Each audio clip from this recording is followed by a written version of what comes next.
This is part A of the Khoodeelaar campaign, KhoodeelaarTV Television Channel, broadcasting online from London, within quotation marks, UK, at approximately 1300 hours GMT on Saturday, the 20th of February 2021.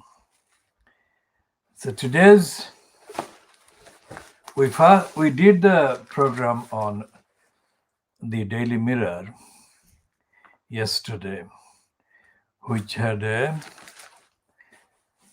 splash, a racist splash for two racist women, one accusing the other of racistly insulting her in 2006 over her alleged facilities in having black boyfriends, despite the fact that she, Vanessa Phelps, looked the way she did, which is actually a reference to her size. She was clearly not a slim person. And we said, with extensive evidence in our analysis yesterday, that the Daily Mirror was racist, and as was the woman who was accused of having racistly insulted the racist Vanessa Phelps. And today's Daily Mirror is equally guilty of corruption and racism, because it is peddling the lies that the racists in the Buckingham Palace Brigade have been perpetrating against Harry because he married Meghan, mixed race person.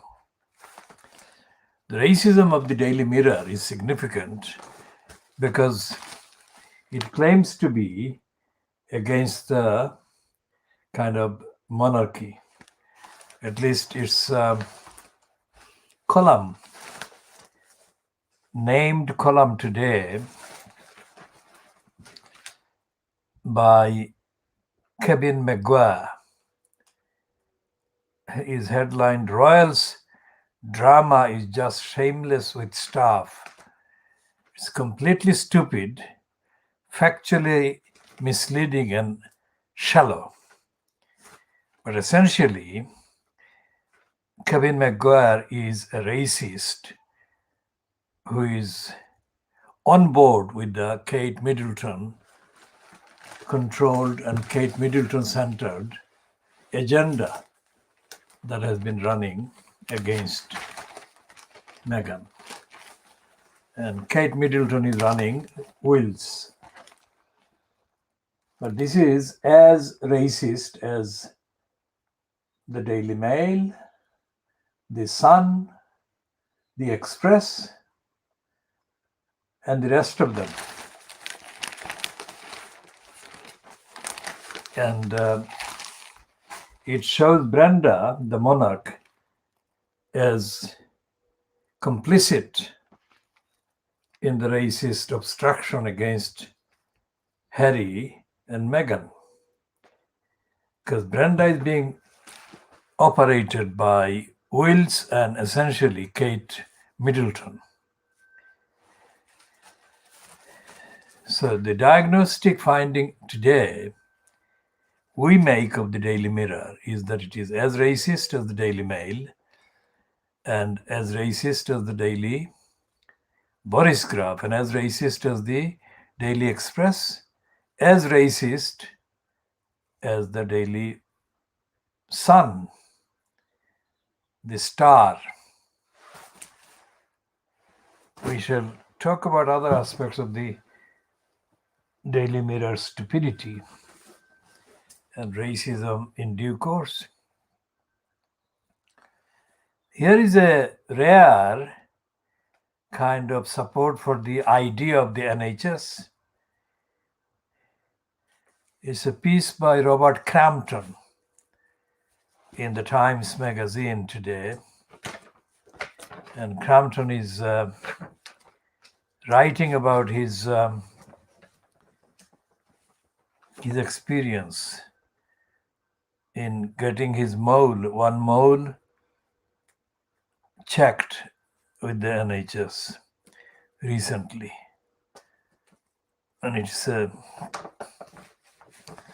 rare because the NHS is not part of the narrative that the Sun kind of supports.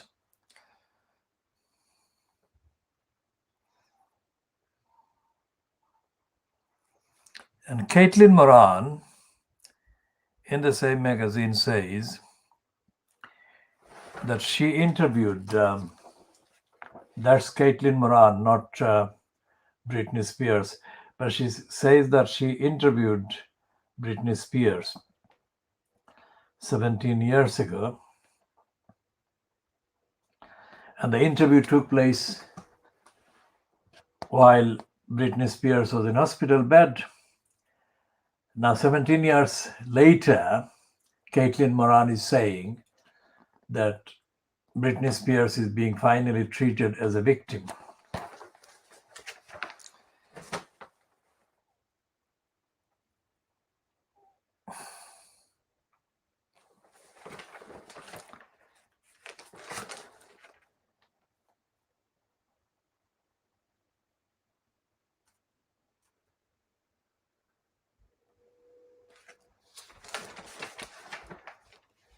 And we shall be talking about Britney Spears later.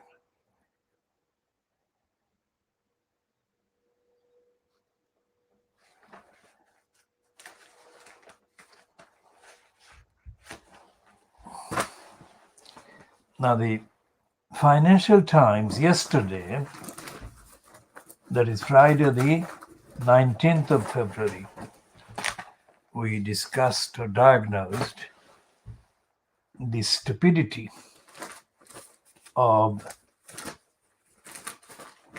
Philip Stevens. Stupidity of the Philip Stevens, who is a staff journalist on the Financial Times, and whose piece yesterday, printed as an opinion piece, was in fact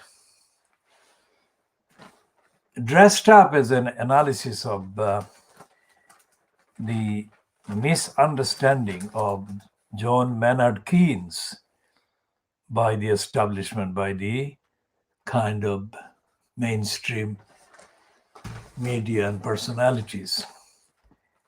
But Philip Stevens himself fails in his piece about John Maynard Keynes, and he fails to spell out the criminality inherent in the capitalist system and the general theory and all the rest of it. And he doesn't mention HS2, he doesn't mention the other corrupt infrastructure projects that have been justified by criminals making the decisions for big business, decisions that rob the society of billions, hundreds of billions of pounds, typified currently by the HS2. And it doesn't diagnose the actual reality of society, the economy. and he misdefines or partially defines the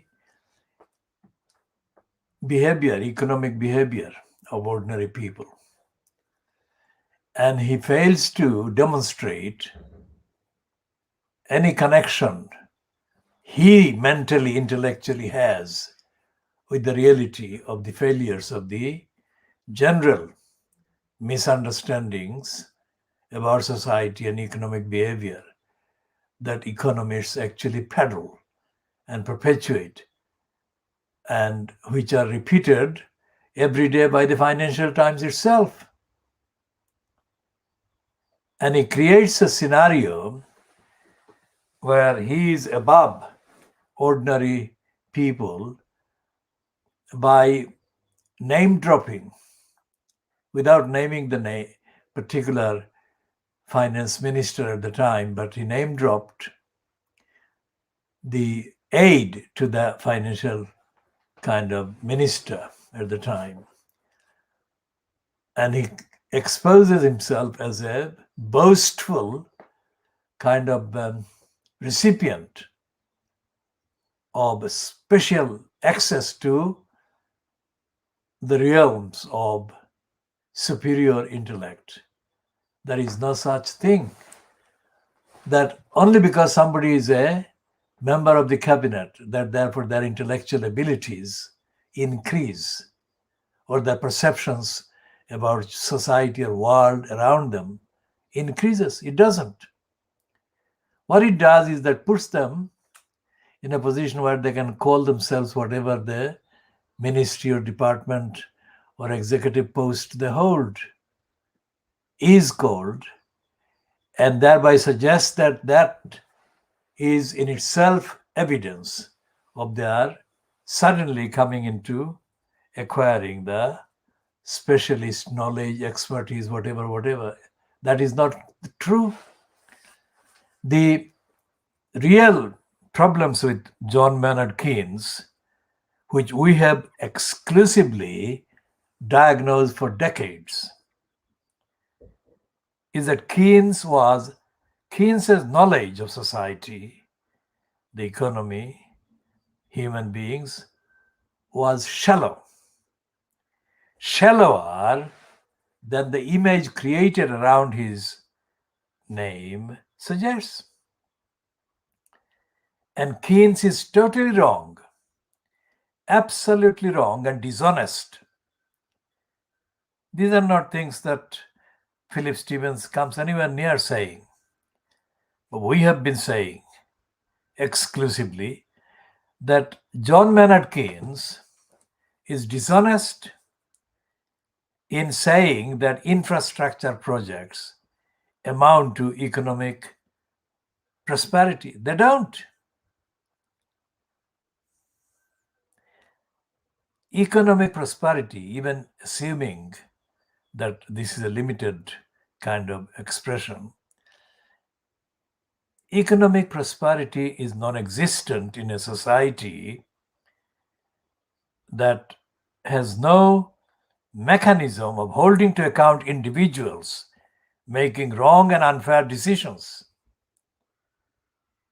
So it is not economic prosperity for the many. It is prosperity for the robbers and looters and liars and big biz contractors. We shall come back to Philip Stevens again and in due course. He refers to mathematical calculations, but he tells nothing about the actual truth of those lies. Mathematical calculations are also another myth created by the liars operating as economists. The econometrics is not anything to do with the reality of how the economy operates or how individuals operate in the economy. Econometrics is another myth, a lying, corrupt myth created.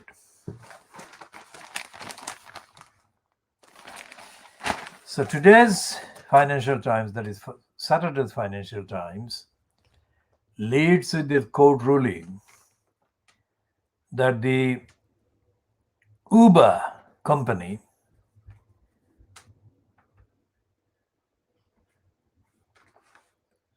is actually the employer of the drivers, Uber drivers.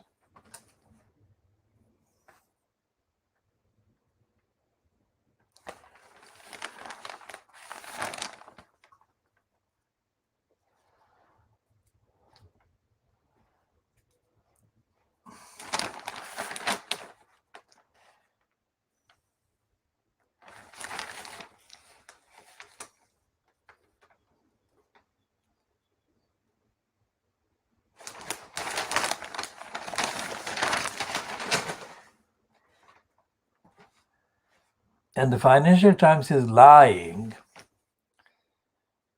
in this Michael McKenzie long view piece headline, Equity Investors Need Not Worry About Rising Interest Rates. It's all about the crooks who have the money. And this is another perpetuation of the poverty perpetuation role played by the Financial Times.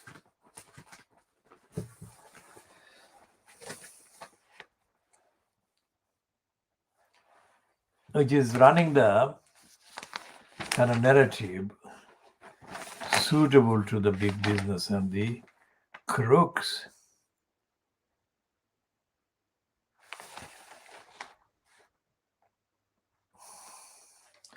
And here is a piece about the United Kingdom, future of the United Kingdom, the UK, which we have been using within quotes.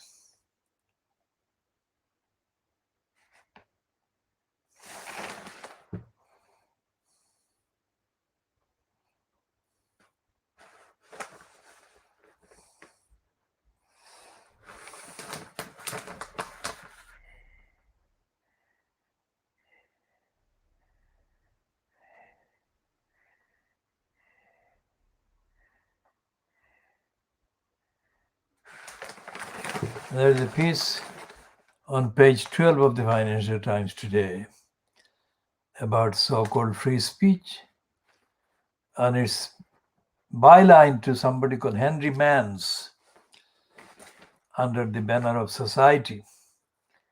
And the headline says, "Are politicians tone deaf, not stone deaf? Are politicians tone deaf when it comes to free speech?" Now, he's talking about the free speech of the few, and it's a racist speech, because free speech, as it is being referred to these days, is only free speech when it is the subject of dissent and disagreement by anti-racists and anti-imperialists. Those are in small numbers, but still they do exist. And the fact that this Robert Mann says universities, students, companies, and others need to stand up for the right to dissent.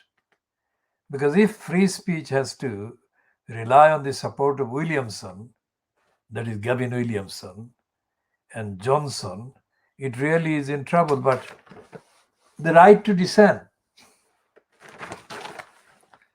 is not allowed by the Financial Times to most people who oppose racism, oppose corruption, and oppose lack of democratic accountability in the institutions, by the institutions. So that's a lie. Sorry, not Robert Maines. It's Henry Mans. This guy's name is Henry Mans. Whatever the Mans's first name is, he is wrong. And there is a piece which is called Opinion. It says that disaster looms unless Johnson acts to save the 300-year-old Anglo-Scottish treaty. And the main headline above that, or heading, two lines. A new constitutional deal would avert a breakup of the Union. And it's written by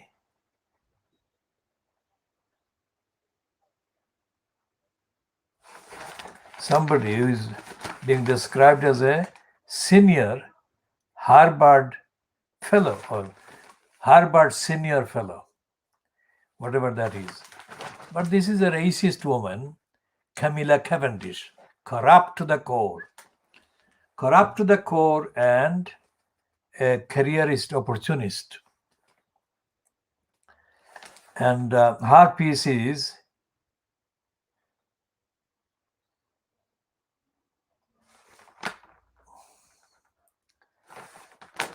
not original.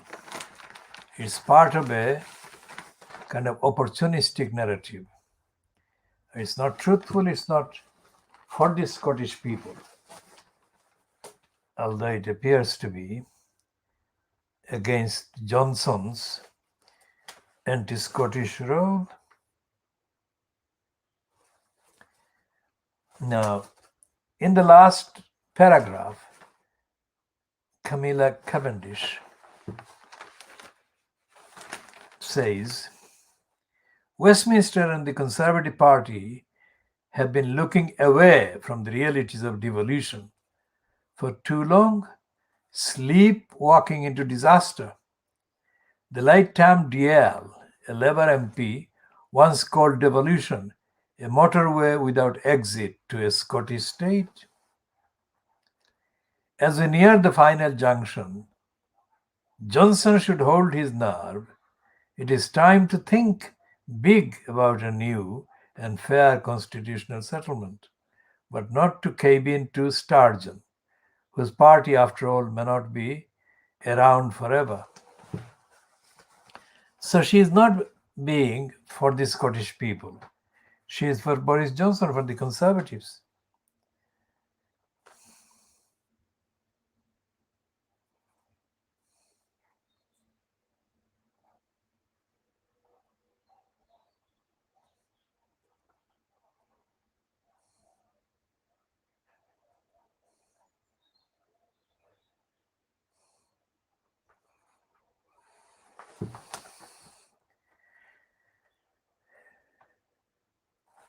So the Financial Times is the platform for the liars and robbers and looters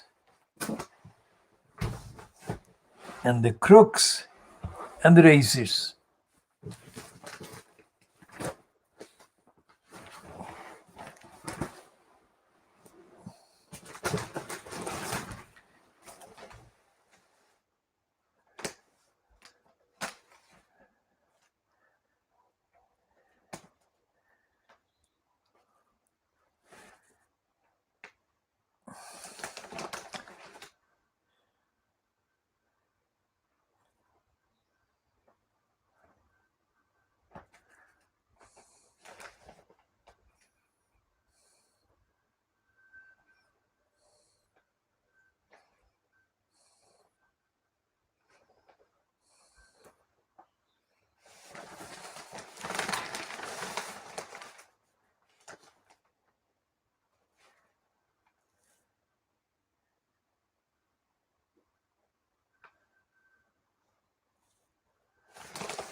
This is the Financial Times today on the court ruling declaring that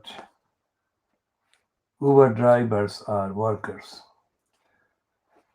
Now, the Financial Times doesn't talk about the rights of the workers, let alone the need for society to be rid of crooked corporates and conglomerates like the Uber outfit that is based in California.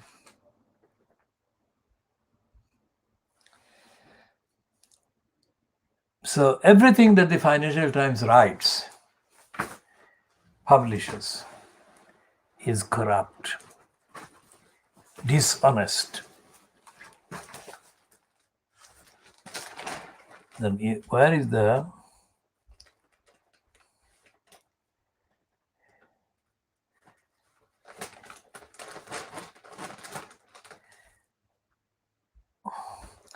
and the Daily Mirror is as corrupt as a criminal because they are peddling Boris Johnson as less guilty than Priti Patel. And they're showing that Boris Johnson is backing the bully Patel. Now, in that statement, the guiltier party is, of course, not Boris Johnson, but Priti Patel. And the Daily Mirror is running the 2-page spread, just like the Daily Mail would. I shall come to the Daily Mail in a little while. Now, what the only Fleet Street paper today that is not following the main kind of narrative of ending the lockdown is The Guardian, which is running on the front page a piece that says that Johnson is in conflict with the chief scientific advisor, Whitty.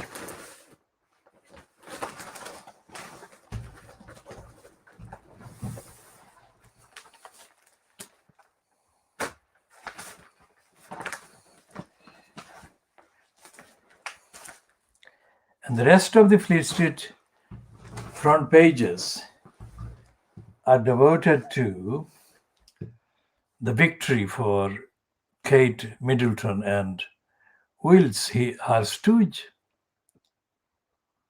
by saying that Harry and Meghan have been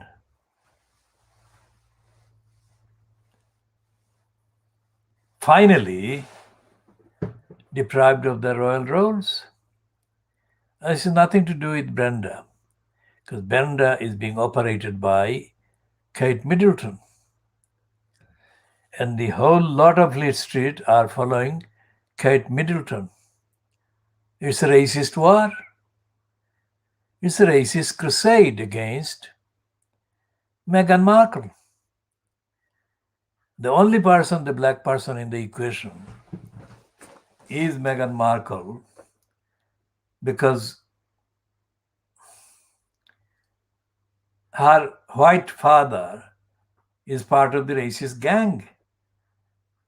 The racist gang that includes the whole of Fleet Street, peddling the lies, racist lies, innuendos, and other kind of criminal assertions and rumors being released round the clock against Harry because he married Meghan Markle. And there is contradiction, linguistic contradiction, textual contradiction, factual contradictions. But none of them matters when there is a war being waged against a black target. And she is only partly black. She is half black because her father, Markle the racist, is a white man. So the only obvious conclusion from the latest attack on Harry because of his marriage with Markle will have to be that they are being pushed into seeking fairness and vindication.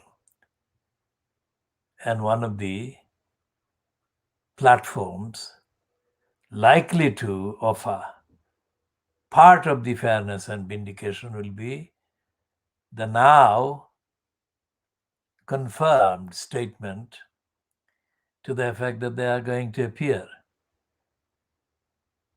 on the Oprah Winfrey platform in the USA. And it is very clear that the more the racists in the royal family attack Harry and Meghan, the more justification there will be universally for them to get the fair say. And they will get a fairer say through their appearance on the Oprah Winfrey program than they would get in any other platform anywhere in the world.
So the chief medical officer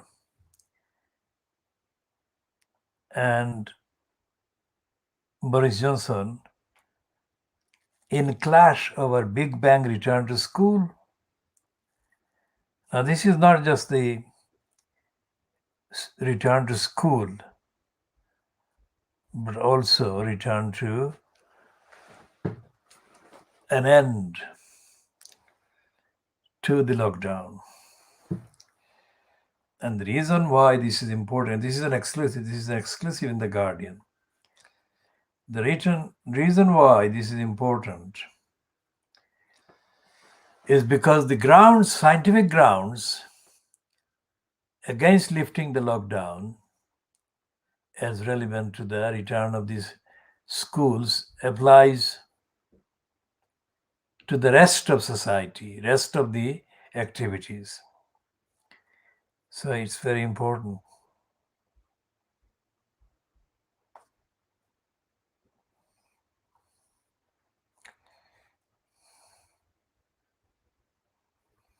And it says, row has broken out over Boris Johnson's hope for Big Bang reopening of schools, with sources claiming there has been resistance from Professor Chris Whitty. The chief medical officer for England was said to be reluctant to put his name to a public show of support for the plan this week, though the Department of Health insisted he had no reservations.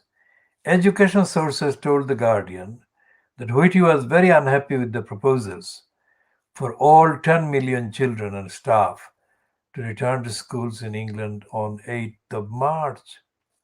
On Monday, the Prime Minister is to announce the roadmap for lifting English lockdown restrictions in place since the start of the year, while publicly ministers have committed to reopening schools from 8th of March. Number 10 is said to be planning for an across-the-board return. Having expected a phased return, school leaders are increasingly worried about administering repeat COVID tests. Schools are currently only open to vulnerable peoples and the children of key workers. Ministers and senior policymakers, including permanent secretaries, have attempted to persuade Whitty that he needs to make a public statement of support to pressure parents and teachers about safety. It is understood.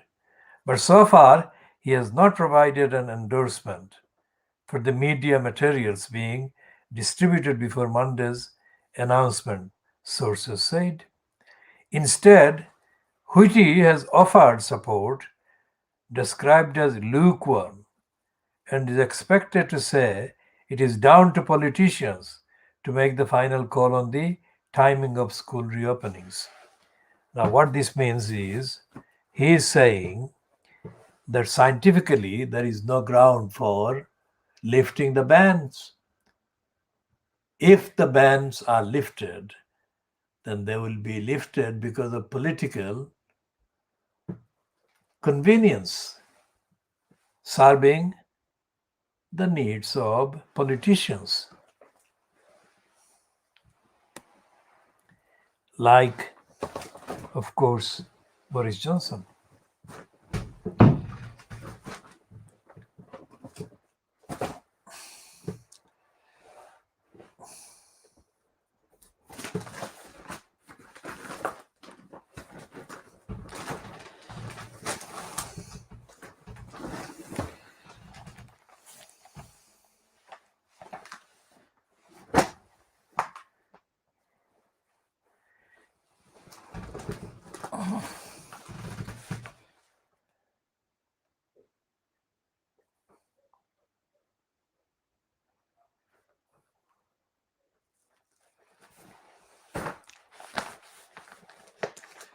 And the Times is saying about Brenda's banning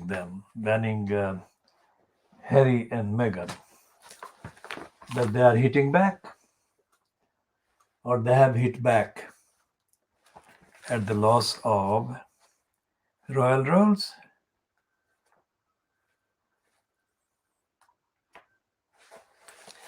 And there is a shorter piece on the front page of the Times saying that Dominic Cummings, most senior remaining ally in Downing Street, quit last night amid claims that he had been accused by the Prime Minister and his fiancée of briefing against Michael Gove. So it's not Johnson, it's the Michael Gove that is running that particular narrative.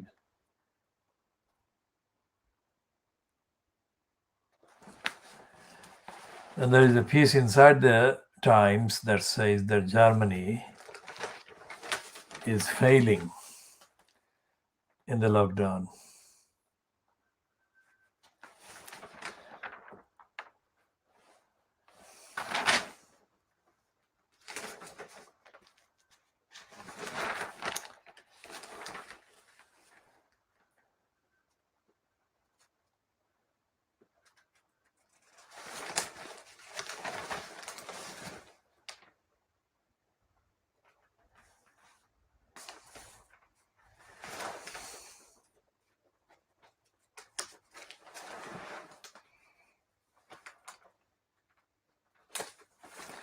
So the whole narrative, the overall narrative that the Fleet Street is peddling is political and is at the expense of safety of the public.